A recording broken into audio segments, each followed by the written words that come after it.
Hey guys, welcome to our YouTube channel, Where to Buy a Home in Southwest Florida. And as you can see, our tennis game needs a lot of work. Yep. Luckily, we live in a community that has a tennis pro, and he is going to join us today to help us as realtors answer a lot of those questions we get from people thinking about moving down here. What's the tennis like here in Southwest Florida? Yeah, so you're going to watch a video about tennis in Southwest Florida. Our pro, Ben Albers, is going to be here speaking about all the tennis in this region and maybe tennis in general. He started playing when he was just 10 years old and has a partner. He did doubles for quite some time, has been in several clubs here teaching, and now he is here at Somerset the Plantation.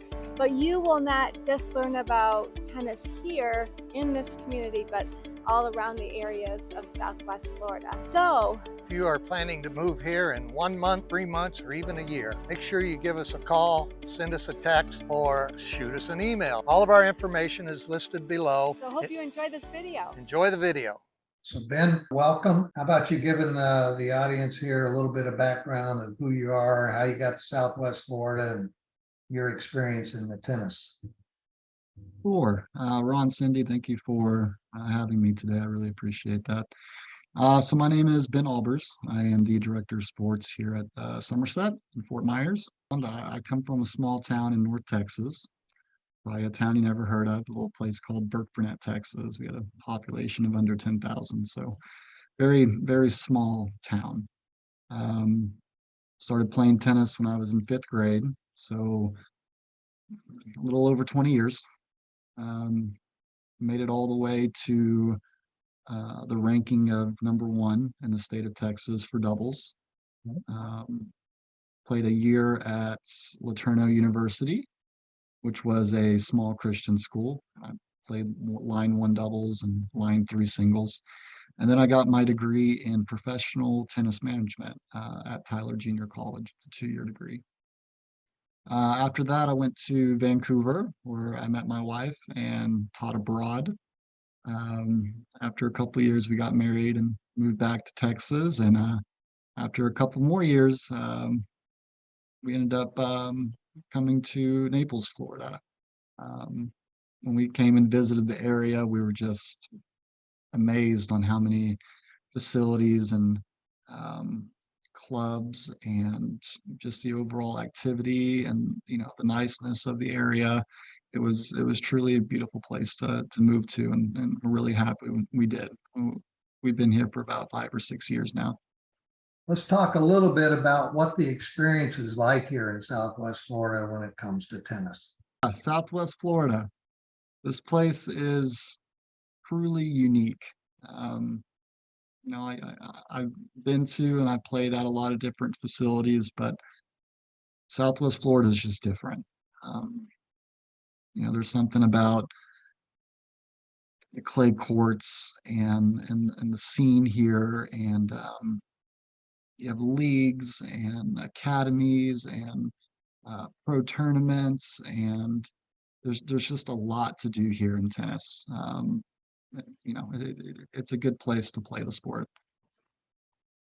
All right. I'm sure some people might be interested in what's the difference, especially if they've never played on clay. I know when Cindy and I moved down here, I believe it was the first time we really played on clay courts. We were used to playing on hard courts up in Michigan. So what's the difference? A lot. Short answer is a lot. I grew up on hard court, and hard court it's a very fast, unforgiving surface. And it's also very hot as well, especially being from Texas. I think when I was there during the summers, it would get up to 105, 110, and the court temperature would be closer to 130. So it was very grueling to train in that kind of weather on that kind of court. It's also much faster, especially when you transition into indoor hard court. It gets even faster because of the less wind and less resistance. But it does take a toll on your body, but the hard court does. It's a lot of pressure on the joints. And so when I moved here, I had my first experience on the hard true. And hard true it's a much slower surface. when the ball bounces, a lot of speed is taken off of the ball. So if you're somebody who plays with a lot of spin, then your game is going to translate very well on the clay. And same if you're somebody who likes to hit a lot of balls, or if you're somebody who likes to run around and be very consistent, then the clay court will definitely favor that. Um, Also with the clay courts, unlike hard courts, with the clay court, it requires a lot of maintenance. They need to be swept every day. Most facilities have a underwater system that keeps the clay moist so it doesn't dry out. If you go to academies like junior or adult academies, you'll see the sprinklers on top of the court. It's a little bit different. It's faster that way, but it's not as they don't last as long. But also on the clay, like I said, with the moving, you can slide, and so it's really easy on your legs and your knees and your body. And after you get done playing for an hour, hour and a half, 2 hours, you might be a little tired, but you're going to feel pretty fresh and you're not going to be too sore the next day. So I'm a big fan of the clay courts, and most of the facilities here, I'd say close to 90 or 95% of the facilities all have hard true courts. Yeah, I noticed when we went to Hilton Head that they water their courts from above. They Yep. didn't seem to have much underground, so I get that. All It's right. different.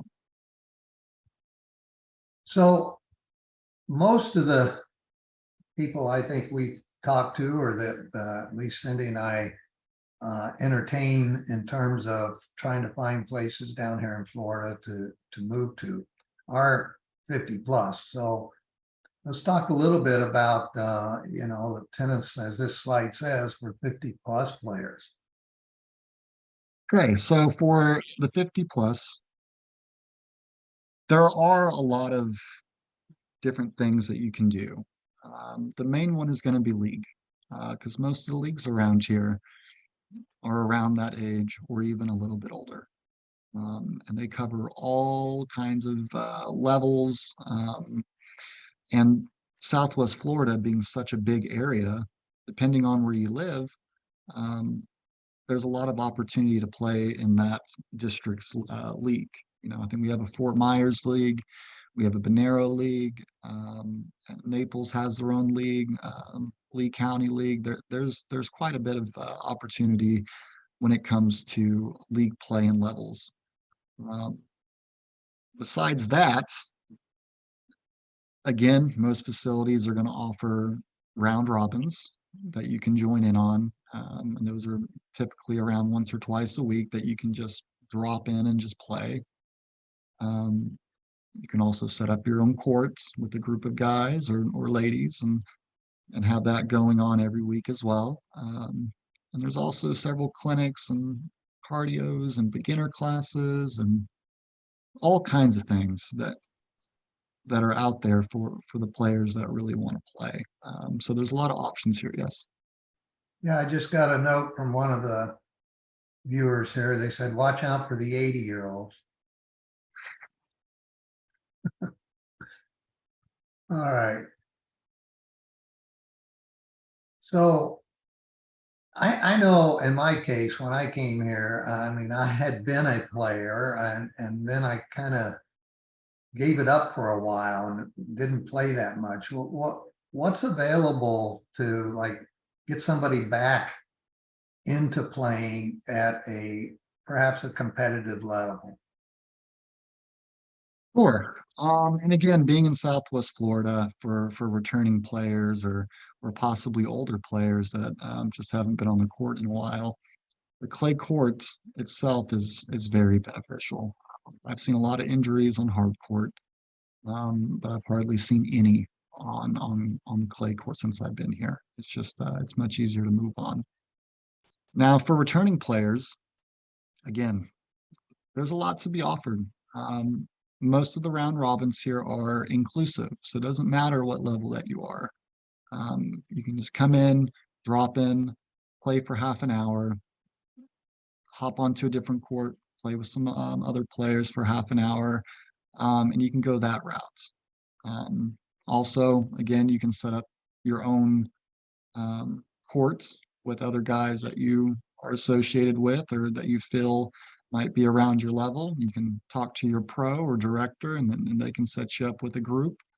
Or if you just want to come out by yourself, there's ball machines and walls and bricks. If you don't want to be on court with you don't feel comfortable on court playing at a certain level, you can always practice that way by yourself.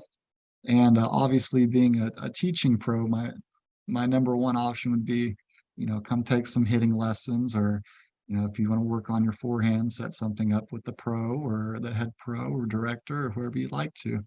But yeah, there's always options available for however you want to play. And that's one of the beautiful things about this area. It's Yeah. limitless. Again, I think maybe you touched on this a little bit, but just some casual play with your friends and so forth. I mean, it's pretty easy to set that up. I know, talk a little bit about, we even have an app or a tool, right, that you can schedule court time. Yeah, there's apps out there where, if you don't necessarily belong to a club or HOA, there's options to meet with other people in the area at certain locations, at certain places, at certain times that you can just, you connect on the app and you agree, and then you go out and play. So they're always making it available to where if you want to play tennis, you're going to have plenty of options to do that. And again, my experience with casual play, almost every week there are several groups that come and they play at the same time every week. They'll come on court 4 and play at 8 o'clock, Monday, Wednesday, Friday, and they'll do that all throughout the season. So yeah, there's for casual play, there's a lot of that, and there's also open clinics as well, and that's a good way to meet new people and to meet new hitting partners, and hopefully develop a good rapport with. But yeah, there's options out there. And I believe most of the courts, I know our court and I know a couple other courts are in the area, they have lights, so you can play into the evening when the sun goes down too. Oh yeah, and that's actually a pretty good time to play. When the sun's going down and it's cooling off, and you have that nice nighttime breeze rolling in. And again, most facilities have outdoor lighting for those who want to play later in the day. Let's talk a little bit more about lessons and the types of lessons. I mean, you've mentioned clinics, you've mentioned one-on-one. Can you drill down a little bit more about what's available there? Sure. So speaking on our facility here at Somerset, I offer a Monday men's clinic, which is inclusive to all levels above 2.5. So you could have a 2.5 with a 3.0 and a 3.5 and a 4.0. And in those open clinics, we usually drill on a specific thing for 30-35 minutes. We bring that specific thing in for another 15-20 minutes with point play. And we usually finish out with some fun games or some competitive play as well. Also do the same thing on Wednesday with ladies clinic. Friday, I hold a fresh start class, which is a class for those who are getting back into the sport, or maybe they're coming off an injury, or maybe they're just complete beginners, or maybe there's someone who just wants to work on their form.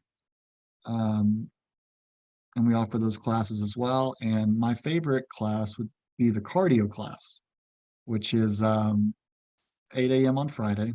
8 a.m. on Friday. I think Cindy goes to that class sometimes. And we play music and we run and we hit a lot of balls, and it's a good time. And we sweat, which is the main thing. But we have a good time with it. Yeah, and we dance too. If you forgot to mention that one. But yeah, that's probably my favorite class. And then also offer, we have other things here as well. I have a beginner pickleball class. Sometimes I host game clinics where we just run straight games for an hour, hour and a half. Other facilities offer things like doubles positioning, where you spend an hour just working on different double strategies, which is an excellent class. And something that we're going to be starting in the fall will be league clinics, which is probably going to be our specific site's main clinic, which will run about once or twice a day. And again, it's going to be all levels from 2.5 all the way up to 4.0. So yeah, there's a wide variety of things that you can do. And if none of those clinics sound good, again, you can hop on the ball machine, you can set up a match for you, or if you just want to come out and hit with the pro or work on something specific one-on-one, those are available. Now, you just mentioned something twice now that Sure. still confuses me. Shoot. 2.0, 3.0, 3.5, silver, gold. What are all of these classifications and how do you get classified? So these are all ratings. Okay. 2.5, I believe, is the lowest that we held for leagues. And 2.5 essentially is somebody that knows how to play, but not at the highest level. I'm trying to put that nicely. They're not a beginner, but they're not the highest level player. Okay.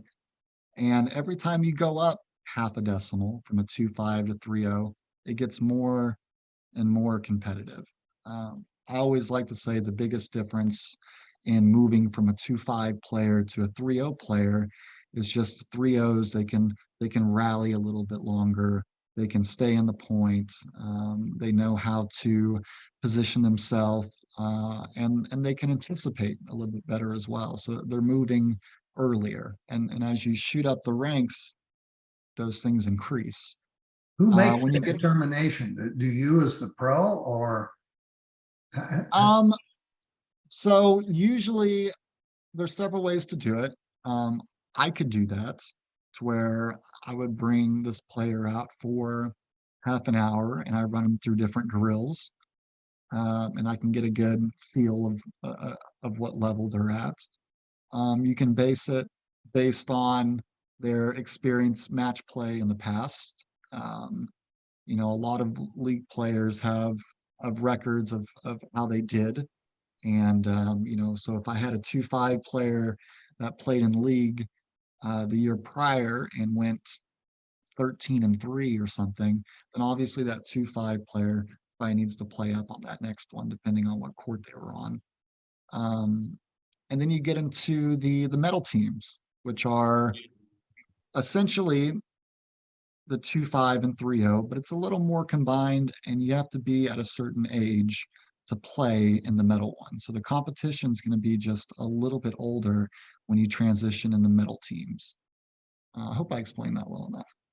Yeah, well, and then before we leave this slide, approximately ballpark, what are some of the costs of the lessons? So, again, every place is different. So I'm going to harp back on my wife, who, when she moved here, she was working at the Gomez Academy in Naples, coaching very high level juniors, traveling. And when she would do privates, she would charge, I think it was it was about 100 an hour for the academies. Now, if you go to a place like a park and talk to one of the local pros there, it might not be 100, it might be 50 or 60 for an hour private. If you go to an HOA, it might be around 70 to 80 per hour private. And if you go to a country club, it could be even higher than that. So private lessons, that's usually what it's at. Semi-privates, usually you just cut that number in half and you split it with whoever you're taking a lesson with. And as for classes and clinics, usually it's around 15 to 25 per hour. And again, it depends on the location and what kind of facility that you're playing at. Gotcha. Okay, so.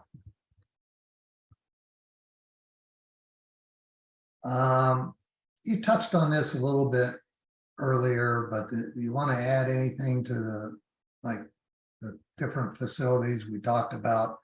You could be in a gated community that has a tennis facility. There's public, I think. Is there anything to add to this? I think I touched base on quite a bit of it. And I've noticed that more public places have more availability, especially in the mornings.